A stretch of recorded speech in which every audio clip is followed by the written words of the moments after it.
ওই আমি হইলাম এই সার্কুলার অফিসের সার্কুলার ম্যান।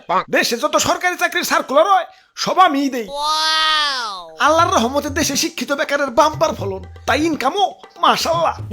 এই ধরো লোক লাগবো একজন, সার্কুলার দিলে আবেদন পরে লাখ লাখ। এখন একজনের কাছ থেকেই তো আবেদন ফি দেড় 200 নেই, তাইলে লাখ লাখ বেকার কাছ থেকে কি পরিমাণ মারি। ও মারি থেকে মনে পড়লো, গার্লফ্রেন্ড আমার কাছে একটা ডুপ্লেক্স বাড়ি চাইছে, টেকার ব্যবস্থা করুন লাগবো। যাই একটা সার্কুলার দেই।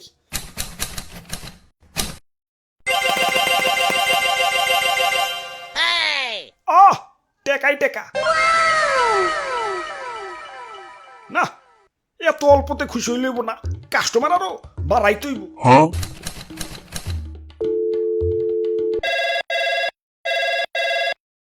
হ্যালো শিক্ষা বোর্ড, তোমরা প্রোডাকশন এত দুর্বল কে?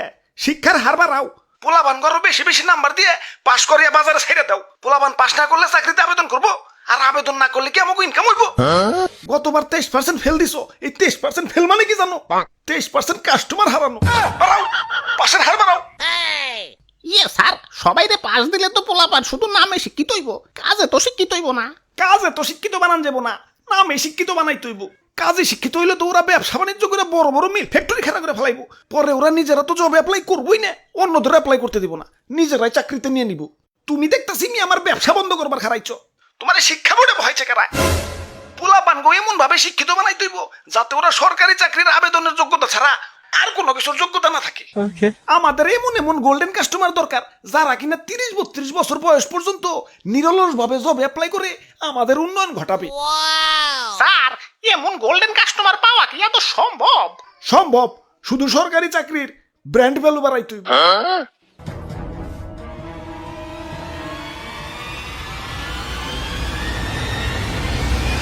হ্যালো হ্যালো আন্টি, মেয়ার বিয়া কিন্তু সরকারি চাকরিওয়ালা সেরা সারা দেন না। আর প্রতিবেশীকে কয়ে দেন সরকারি চাকরি ইজ গ্রেটার দেন কোটি টাকার ব্যবসা।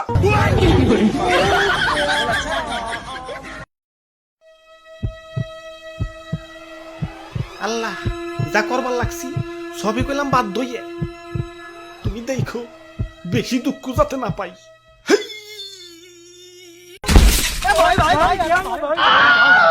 ওরে বাপুরে, ইয়া মাজাটা মোর তেনাতে নইয়া গেলে। ধর্মিয়া দেখ খেলা দিতে পারেন না, নিজে তো মরবেনি, লগে কি আমাকে নিয়ে মরবেন নাকি? ধুর, কিছুই তৈল না, আবার সেই সিঁড়ি বেয়ে ছাদে উঠন লাগবে। ওরে বাপুরে, ইয়া তুমি মরতে চাও কেন? আরে দাদু মরবার চাও মুকেলা, মরবার না পঙ্গু এবার চাই। পঙ্গু কাকা কেন কেন? আর দুঃখের কথা কি কমু, 2000 সালে বিয়ে পাশ করছি। এখন পাস যখন করছি চাকরি করা তো বাধ্যতামূলক, নইলে পাড়া প্রতিবেশী আর আত্মীয় স্বজন তো আছেই সিসি করার লাগে। তাই তখন একটা শুরু করে এখন পর্যন্ত সরকারি চাকরিতে যতগুলা সার্কুলার দিছে সবগুলাতেই অ্যাপ্লাই করছি। এখন অ্যাপ্লাইয়ের যে খরচ বুঝোই তো, অ্যাপ্লাই প্রতি 150-200 টাকা। এখন অ্যাপ্লাইয়ের খরচ না হয় বাদ দিলাম, মাগার এই চাকরির পরীক্ষা গিলা যে হয় সিট পরে কোনে জানো, বাড়ি থেকে 1-150 কিলো দূরে। এই 150 কিলো যাইতে ভাড়া লাগে না, আর সারাদিনের খাওয়ানোর খরচটা আছে। বাপের হোটেলটা দেউলিয়া বানিয়ে ভালাইছি জব অ্যাপ্লাই করতে করতে। যোগ্যা চাকরি যখন দরকার অ্যাপ্লাই তো চালিয়ে যাওনি লাগবো। এখন অ্যাপ্লাই যে করবো পকেটে তো টেয়া নাই, আর বাপেরও তো আগেই দেউলিয়া বানাইছি।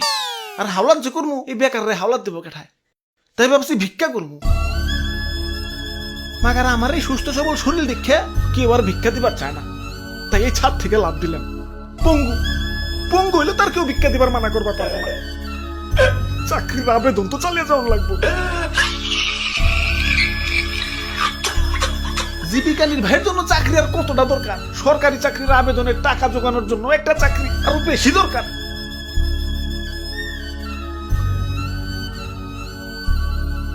ওরে বাপুরে, এসব বাদ দেও। ইয়া তুই হার ছাত্র না হইলে ইয়া জব অ্যাপ্লাই করা বাদ দেও। আমিও বয়সকালে না বুঝা অনেক টিয়া ফুরাইছি। ইয়া তোমার দাদির পিছনেও তো এত টিয়া ফুরাই নাই, ইয়া যত টিয়া না ফুরাইছি জব অ্যাপ্লাই কইরা কইরে। তা দাদু বাদ যে দিবার কও, তা নিজেরা না তুই খারি মনে হয়, তুই খার ছাত্র না হইলে কি আর বিয়ে পাস করি? ওরে বাপুরে, এই ওভার কনফিডেন্সের কারণেই তো বাপেরে দিয়ে উলিয়া বানাইছো। এই অ্যাপ্লাইয়ের পিছনে যত অর্থ আর সময় ব্যয় করছো, এগুলা যদি অন্য কোনো কাজে ব্যয় করতা এতদিনে তো বিজনেস ম্যাগনেট হয়ে যাইতে। ঠিক কইছো দাদু, আর আমি যে কয়টা ফুরাইছি সেই টাকা দিয়ে আইফোন কিনা পারতাম। ওই আইফোন দিয়ে যদি টিকটকও করতাম এতদিনে সেলিব্রিটি হইয়া প্রিন্স কার সেলুন খোলা পারতাম।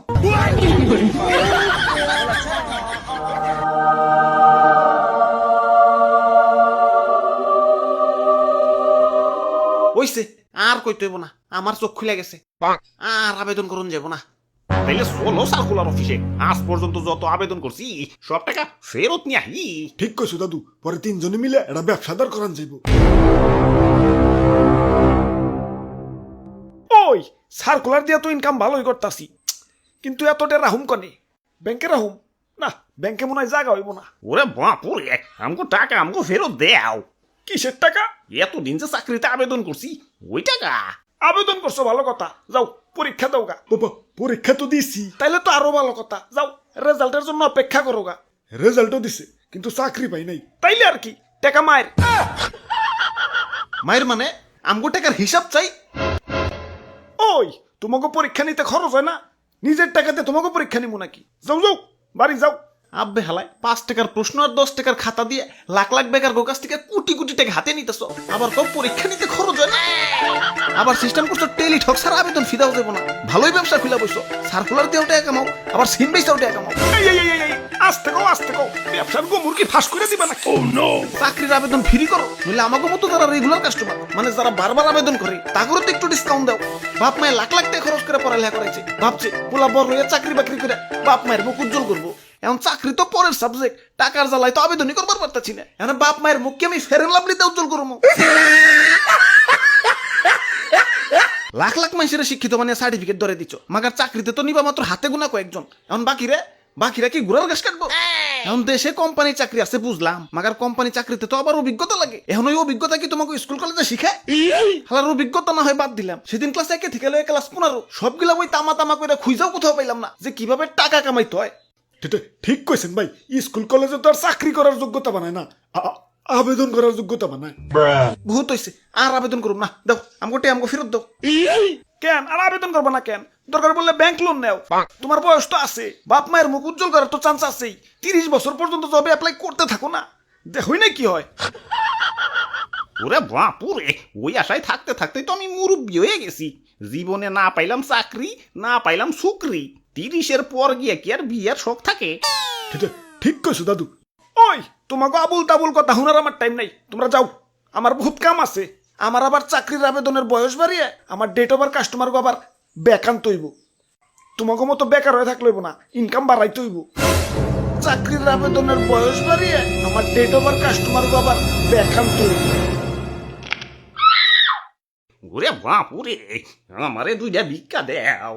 আরে দাদু এটা কি করলা বাবা, পাও বাংলাকে? ইয়া শুনো নাই নাকি চাকরিতে আবার বয়স বাড়াইতেছে?